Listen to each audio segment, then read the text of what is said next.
Vamos lembrar o que o René Simões disse depois daquela atitude do Neymar com o Dorival Júnior, técnico do Santos, num jogo na Vila Belmiro. Ele não foi, a primeira vez ele não foi no Bem Amigos, mas ele repetiu aquela situação aqui. Ele veio aqui por conta dessa declaração. Neymar entrou na área e sofreu pênalti. Quem vai pra bola? Neymar? Nada disso. O comandante escolheu Marcel. Revoltado, Neymar foi tirar satisfação com Dorival e acabou xingando o técnico. A partir daí, Neymar abusou do talento,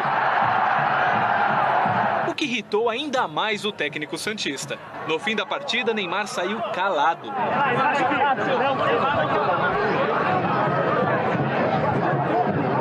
Poucas vezes vi alguém tão mal educado desportivamente como esse rapaz Neymar. O que esse rapaz falou pro capitão da equipe dele, esse rapaz depois o que ele falou pro banco de reserva dele, ele é de uma falta de educação, poucas vezes eu vi. Eu acho que está na hora de alguém educar esse rapaz ou nós vamos criar um monstro.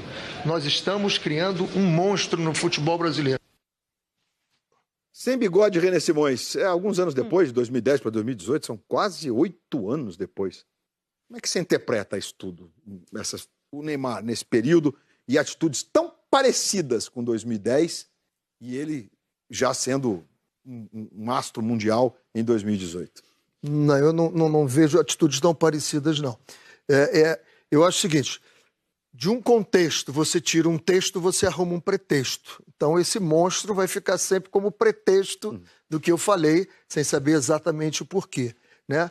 Vamos recordar esse dia aí, uma semana atrás, teve um problema lá no Ceará com o João Marcos e foi um caos do Neymar ter dito alguma coisa para o João Marcos. Uma semana antes tinha sido um jogo no Avaí, que ele discutiu com o treinador do Avaí, foi um caos também. Na semana anterior, foi o jogo com o Chicão, que ele deu um balão no Chicão. Além disso, um dos assistentes do Dorival era muito meu amigo. Então eu sabia das coisas que estavam acontecendo, todas ao redor. E a minha preocupação naquele jogo foram algumas. O capitão, o treinador e o mais sério, o Voaden chama ele para o campo de jogo, para quem não entende muito de futebol, para dar a saída depois de um gol, um time de um lado e o outro, cada um no seu meio campo. E ele não veio para o campo do Santos, ele ficou no campo do Atlético. E o Voaden começou o jogo com ele lá, chamava, ele não vinha e começou o jogo. Acabou o jogo, eu fui ao Voaden e disse, Voaden, nós precisamos educar os meninos.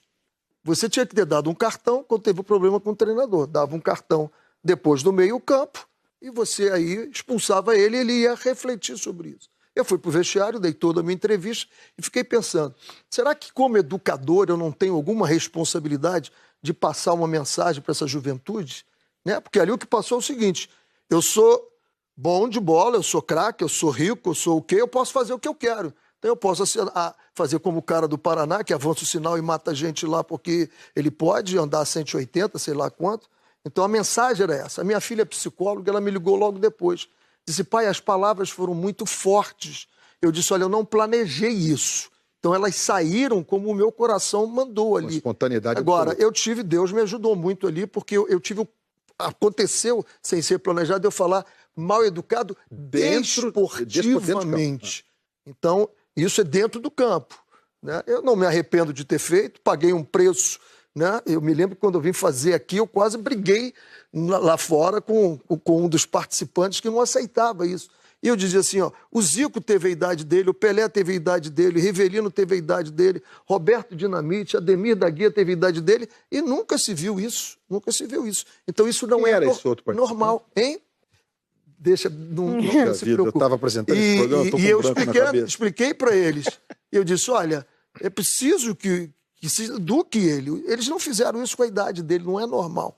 E eu me preocupava em a gente perder um jogador que a gente via que tinha um potencial absurdo, né?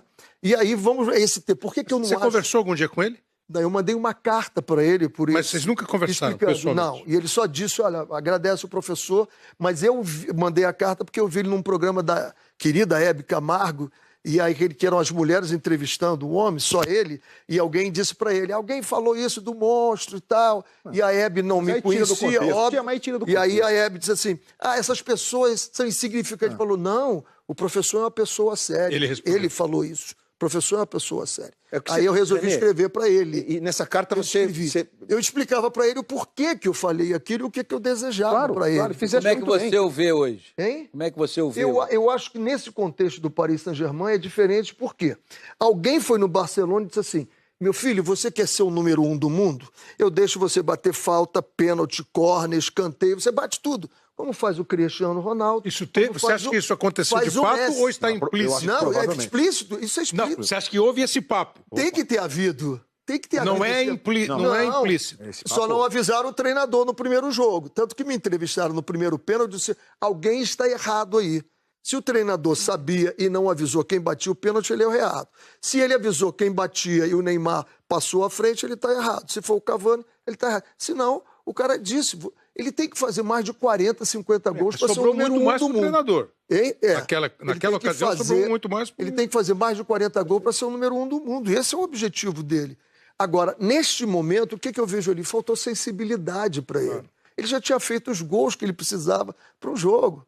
Né? O hard trick já tinha acontecido. Toma a bola, filho. Vai lá e bate. Até pelo símbolo de... Alguma dessas palavras aí você identifica como palavras... Eu identifico. Craque, eu volto. Ídolo, eu acho que ele ainda vai ter que ter atitudes melhores para ser ídolo, né? Mesmo no Brasil?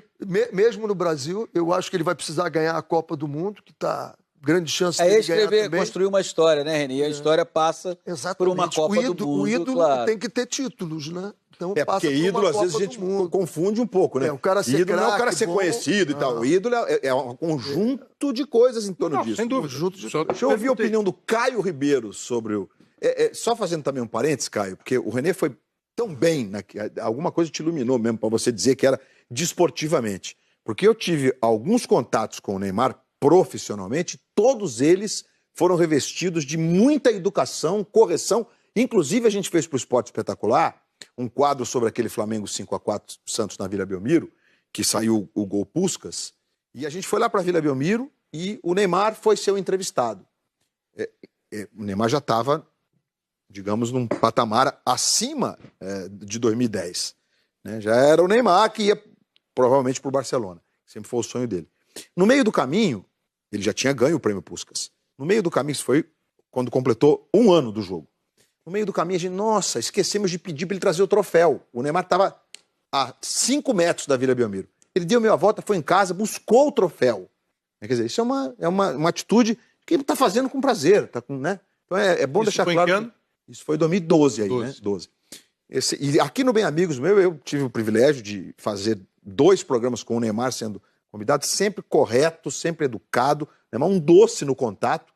Mas, desportivamente, tem atitudes como essas que nós mostramos aqui, que provoca essa discussão toda, porque se trata do maior ícone do futebol brasileiro. Né? No caso do Paris Saint-Germain, desse jogo aí, ele não foi mal educado.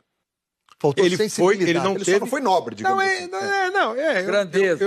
Eu acho que ele não aproveitou aquela oportunidade para diminuir algumas palavras que estão nesse quadro. Porque seria 3-0, 8-0 pro time dele. Estava 7 já. Ele meteu 3 gols. Pô, o cara vai ser o artilheiro da história do Paris Saint-Germain. Já teve um problema com falta e pênalti. Naquela hora, claro. Vai lá, bate lá, parça. Ele ganha o Cavani, ele ganha a torcida, ele ganha tudo. Agora, se você está falando, eu estou falando isso agora, sentado aqui. Claro. Sei lá, se eu estivesse jogando, o que eu ia fazer. Mas acho que ele perdeu uma oportunidade só. Caião, queria te ouvir. Você teve uma relação sempre próxima, digamos, do Neymar nessa construção toda da carreira dele. Eu acho que o Neymar atingiu um status que nenhum de nós atingiu.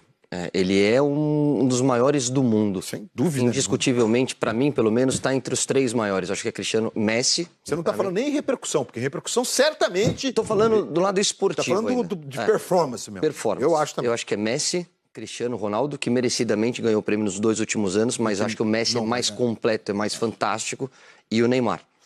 O Neymar, desde os 13 anos, ele foi visto e foi preparado para atingir o que ele está atingindo agora na carreira dele. E como ex-jogador, na hora que as coisas acontecem, na hora que vem a fama, o dinheiro, a idolatria, são muito poucas as pessoas que chegam do lado de você e falam assim, escuta, para, aqui você errou, aqui você tem que ter limite, você está indo para uma linha perigosa. Porque tem muito mais oba-oba, tem muito mais babação de ovo, tem muito mais gente ali para pegar carona na tua fama do que ser sincero com você.